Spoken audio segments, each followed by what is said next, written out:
One of the great pleasures of being a musician is getting a band together and getting booked to play a special occasion like someone's wedding. However, when you do this, something will be made abundantly clear to you. The crowd does not want to hear that Radiohead B-side you've mastered.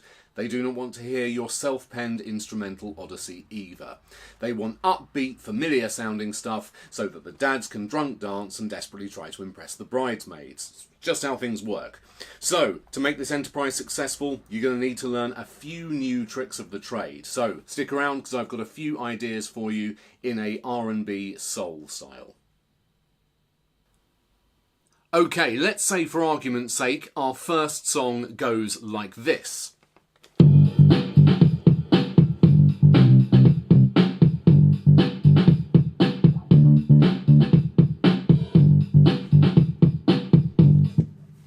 Kind of upbeat, happy-go-lucky affair that just moves between these chords. G, C, back to G, and then D. Now, there's nothing to stop you simply playing the chords like that in the open position.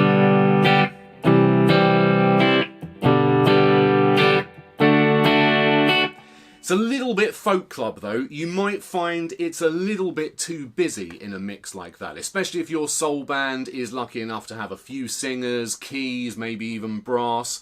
There's not going to be an awful lot of space in the mix, and that might sound a little bit crass, a little bit overbearing. So, a nice alternative is to familiarise yourself with some triad shapes. In other words, just stripping each of those chords back to the 3 notes within each one, and just playing them using some 3-string shapes. So, for example, that G chord, rather than doing that, I am going to play the 3 notes of the G chord, which are G, B and D, up here.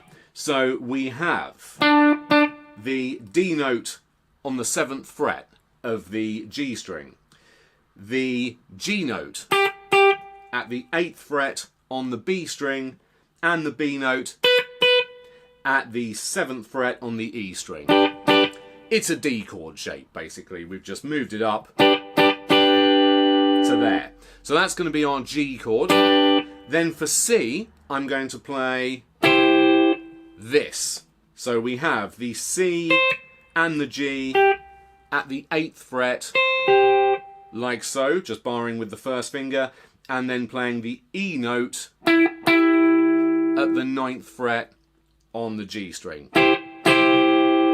So we're going G, and then C, then back to G. And for our D chord, which are the notes D, F sharp and A, I'm going to play this. So D, 7th fret on the G string, F sharp, 7th fret on the B string, and the A, 5th fret on the E string. So we have...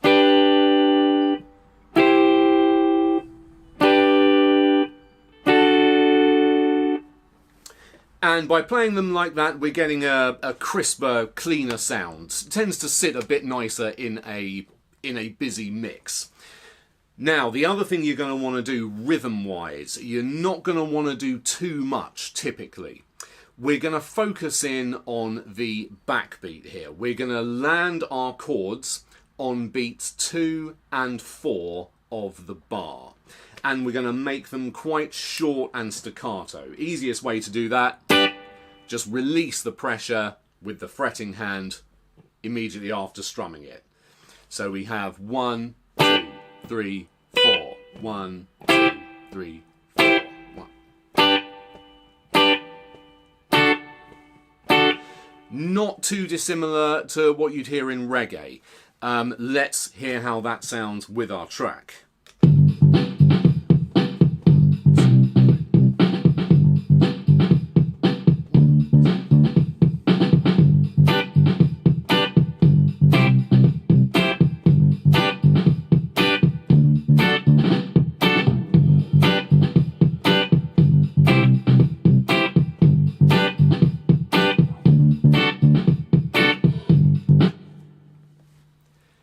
If you're going to be playing more of a melodic line over the top of something like that, something that can make it sound really effectively sunny and bright, is if you harmonise your melodic line using thirds and sixths. So to make this work, you're going to want to be pretty familiar with the scale that you're using, which in this case is going to be the G major scale. And if you didn't know already, that scale is these notes: G, A, B, C, D, E, F sharp, and G.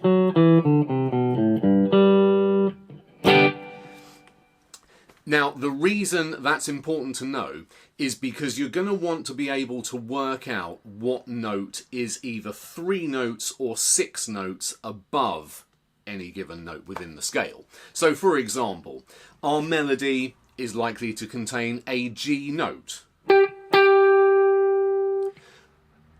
If we want to harmonise that, we need to count up within the scale.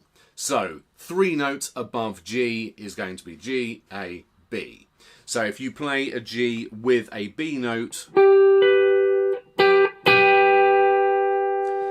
you get a nice sweet melodic sound. If you go 6 notes up, G, A, B, C, D, E, you come to E, which would sound like this. Also rather sweet and melodic, but rather a different flavour. So my little melody that I'm going to play over the top here is going to go like this.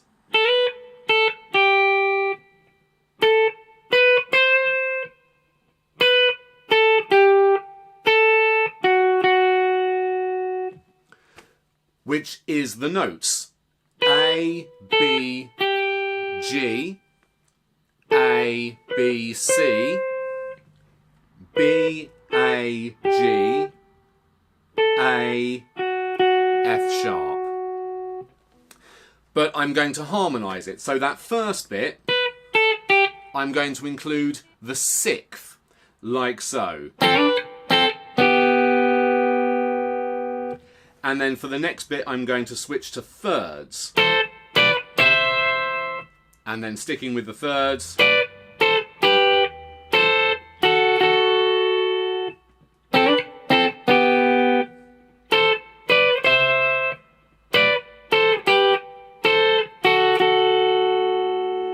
Alright, let's see if we can make that work then.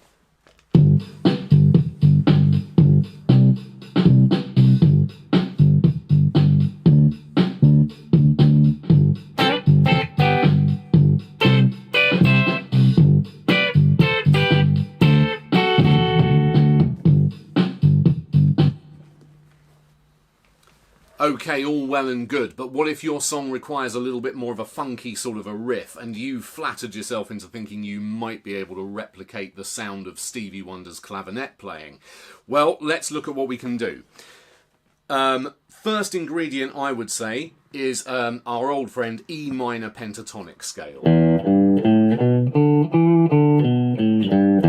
which I'm going to play in this shape here. So starting with the open E string, G at the 3rd fret, A at the 5th, B at the 7th, then we're going to go to the A string, 5th fret for a D, and then back to E at the 7th fret. Main ingredient here in terms of delivery is just kind of attitude. You want to replicate that kind of popping sound by kind of digging in a little bit more with the pick. And the silences, the rests here, are just as crucial as they were in our chord part. So let's go with something like this.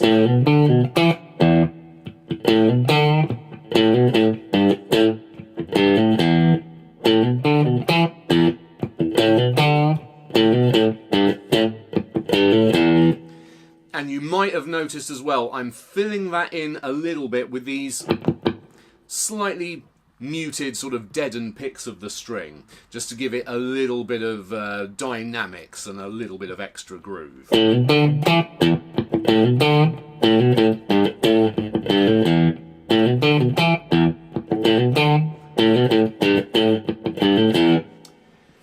might also find, incidentally, if you've ever bought a compressor pedal and then wondered what the hell you're meant to do with it, works really nicely with something like this.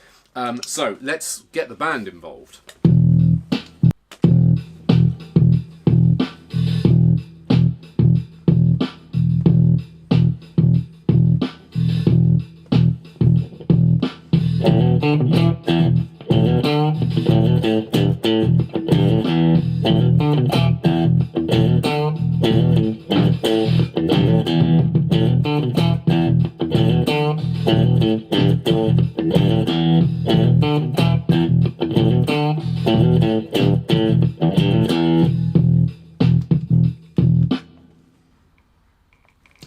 Now, if you're beginning to feel like this is condemning you into being a little bit sensible and suddenly there's no room for all the cool lead guitar stuff you've learned, well, a quick listen to the Isley Brothers will remind you that actually there's plenty of room for that kind of thing in this style of music.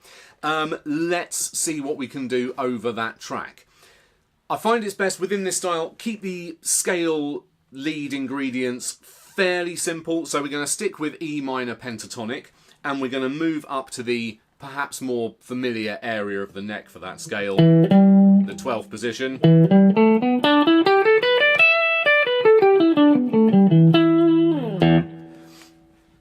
And let's go for something a little bit Hendrixy, or indeed Ernie Isley-y. For this, I'm going to add a bit of fuzz.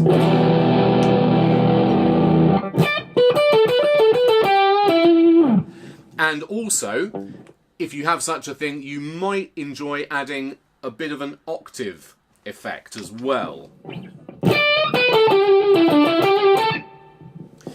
Just thickens it out and we get to really throw decorum out the window here. What seems to work really nicely within this style as well is some kind of classic repeating kind of ideas. So that kind of thing where you might repeat a pull-off, say in this instance from the 15th fret to the 12th fret on the B string, and then play the 14th fret on the G string.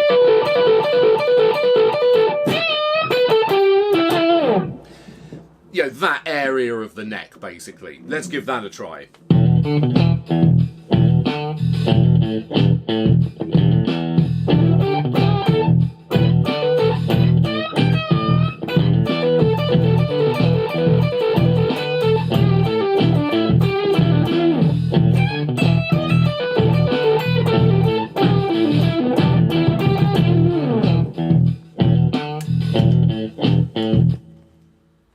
Those drunk dads will love it, trust me. So there we go, a few important techniques to learn when you're getting your party set together. Really hope there was some stuff of interest there to you. If so, please consider liking and subscribing. It means a pathetically large amount to me. Thank you very much. But cheers for watching, and I'll see you with something else very soon. Bye.